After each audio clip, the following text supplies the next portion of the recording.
Hey y'all, today we're going to talk about picking, which is an essential part of the process of doing preparation on your fiber.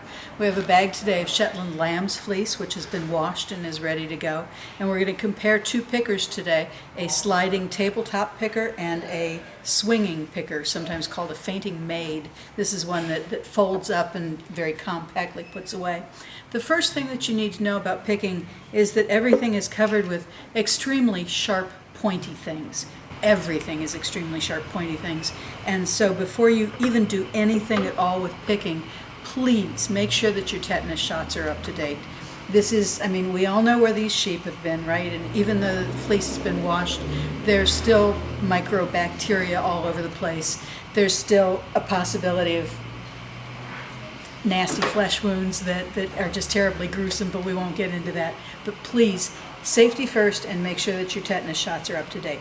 So these two pickers, this one is the sliding or tabletop picker, and what it does, this one is a very, very newly improved one that's got great bearings, and it slides back and forth very, very easily. The manufacturer has recommended that you use it in this orientation toward the other side of the table and then back toward you again. I kind of like it in a sideways variation, but you can use it either way.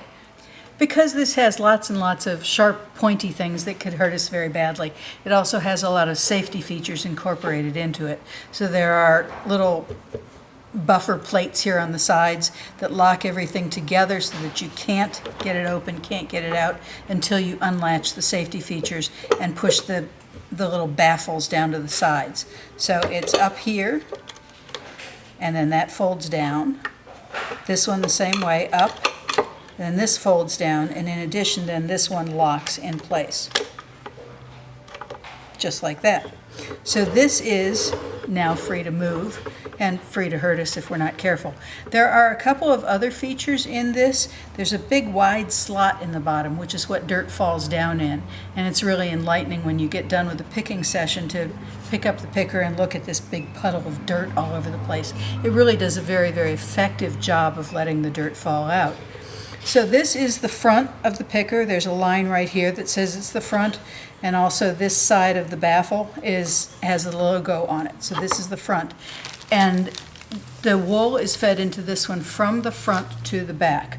So we put a small amount of wool in here and then go back and forth. And this destroys the lock structure. It slides very, very easily because it does have very, very nice bearings in it. So back and forth a few times, and now the wool has accumulated over here. Very carefully pick it out because you don't want to impale yourself on the nails.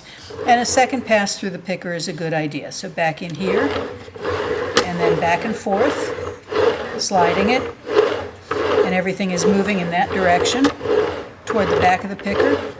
And I can pick it out now, and it's much, much, much fluffier than when it went in. So this will be a very easy thing to card when we get to the drum carder. Now there are some people who would like to spin just from this. It's nice and clean, it's nice and fluffy, and you can, if you have a mind, just spin right straight from the cloud, as they call it.